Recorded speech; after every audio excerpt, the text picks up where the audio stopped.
You're listening to The Money Hour with your host, Tina Mitchell, sponsored by Absolute Mortgage, a division of Pinnacle Capital Mortgage Corporation. Now, in the studio, local mortgage and finance expert, Tina Mitchell.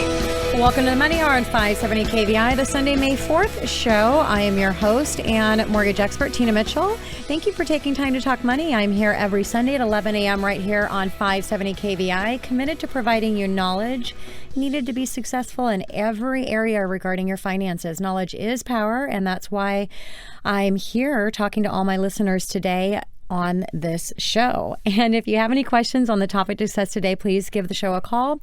1-888-987-0570. Again, it's 1-888-987-0570 or online at themoneyhour.com. And I'm going to start out the show right now with a little money chat.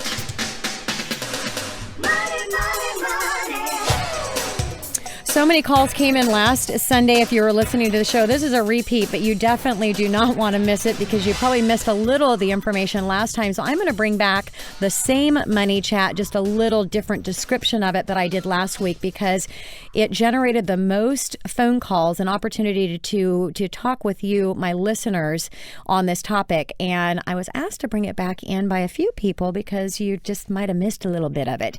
And if ever you want to listen to any of the podcast or previous shows, you can always go online at themoneyhour.com. I do stream all of my shows, so any topic that you have, type right into the search bar if you want to know about lease to own.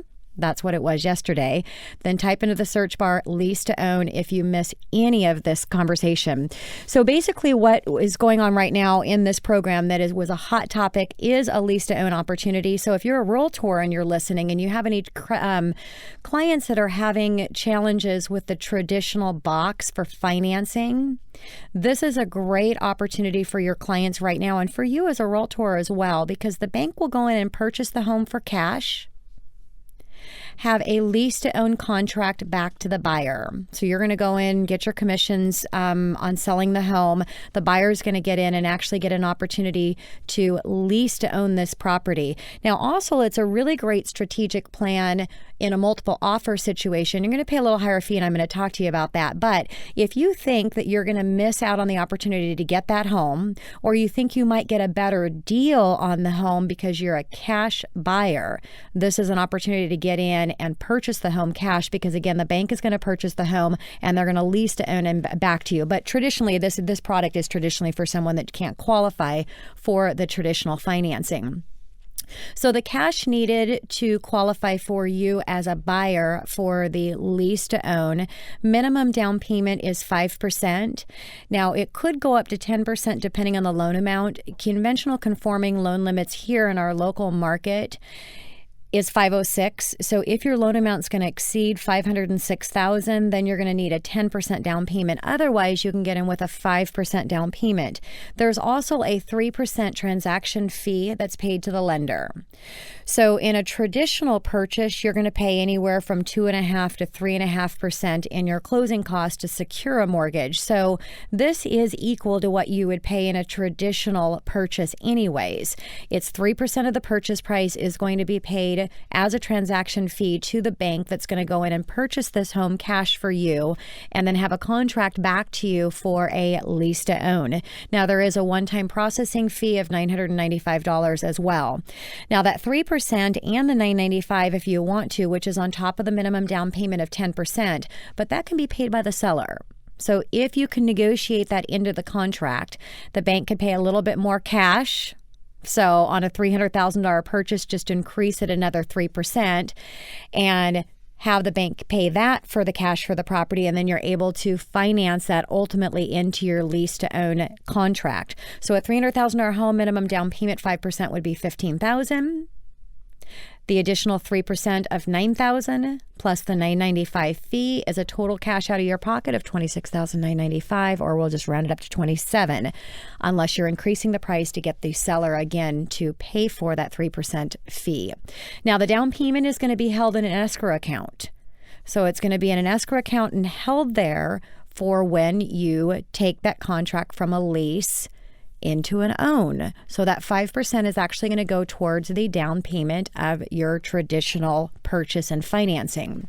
Now, the contract is for 6 years. You can break the contract anytime you want to, but the maximum amount is 6 years. So if you're listening and you just want to go in as a cash buyer, that's a whole nother topic in that strategy. But I am telling you, if you're a cash buyer, you are going to get the home versus not, possibly, as well as you're going to get a better deal, possibly, if you're not having to compete with other people that need traditional financing with a loan.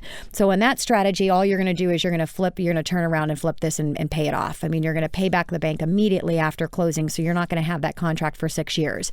But those of you that are looking at the opportunity to get in and have a lease to own, you can stretch that contract out as long as 6 years. That's the maximum amount. Now, if the price plus the 5%, the price is fixed. So you have a fixed purchase price, but they're going to assume an appreciation. They're going to assume a 3% appreciation. Now, we're going to talk with Denise. Again, she is one of the most sought after speaker and coaches in our local market here, educating top end realtors on what they need to be doing, strategizing. Also writes many columns in her predictions of what's going to happen in the real estate market. So I'll circle back around with her and what she thinks the appreciation is going to do. But a 3% I think is conservative. Historically, definitely it's a conservative appreciation. But that's what your price is going to be fixed at. It's fixed at the price you pay plus a 3% appreciation every single year for as long as you keep this. So let's say that you had your contract for 6 years. If you take 3% a year, that means your fixed price, what you're going to pay for this home at the end of the 6 years, is $360,000. It's a fixed price, again, assuming a 3% appreciation. Now, what happens if your property appreciates 13%? I think that was what I heard on the news this morning, what our local market did here last year. Well, then you just have instant equity in your property. Let's say after a year, you've got that 13% appreciation, 20% appreciation, whatever that is, and you want to turn around and just sell this to another person. This is an awesome ability through this contract you can do. It's your home. You can sell it anytime you want to. And now you have instant appreciation because your appreciation was fixed at 3%. So that's the great side. Let's talk about the worst case scenario. Worst case scenario, there is a worst case scenario. The worst case scenario is you can't predict what the worst case is. I can tell you exactly what the worst case is. The worst case is your property depreciates in value. It doesn't matter how much. Let's say it goes upside down 20%. I mean, whatever that is, there is a worst case scenario. You're going to lose the 3%, that one-time 3% you paid, and you're going to lose 3% of your down payment. That's going to come out of escrow. So there's the worst case. That's what it costs you if the market depreciates. Now, if you were a homeowner that purchased the prime of the market and you couldn't work your way out of it, which we are working our way out of it right now, if you couldn't hold, you lost a whole heck of a lot more money than a worst case scenario in this lease to own purchase contract. So it's just a really, really great program to be able to get into. Now, the traditional, you're going to go through traditional qualifying, except you don't have to have the traditional guidelines, meaning that you've got some challenging credit or you're having issues verifying an income.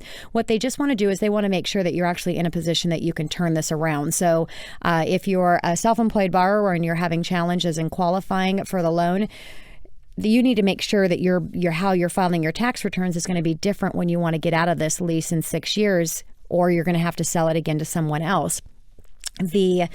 A good scenario would be with your credit. If you've had a bankruptcy or a short sale or a foreclosure, you know what that timeline is going to be when you're in a position to get out of it. So I just think that this program is amazing. I'm really proud that as a company, we're able to offer this and help those of you that are sitting out there right now and you're renting and throwing money away. As I've said before on the show, there is no end to rent. There's no end to rent. You will never get out of it until you buy, and it will continue to increase with the rental properties going up, which typically rents go up 4 to 5% a year, and with no end. This is an opportunity to get into the market right now before you see Denise's prediction on what the real estate market is going to do in our local market. Coming up next on the Money Hour, one of my trusted sources for our local real estate market, what's happening today, and as important, her predictions for what's going to happen in our local real estate market in the near future. Denise Lonis, founding partner of the Lonis Group, speaker, coach, and columnist, right here on 570 KVI after this short break.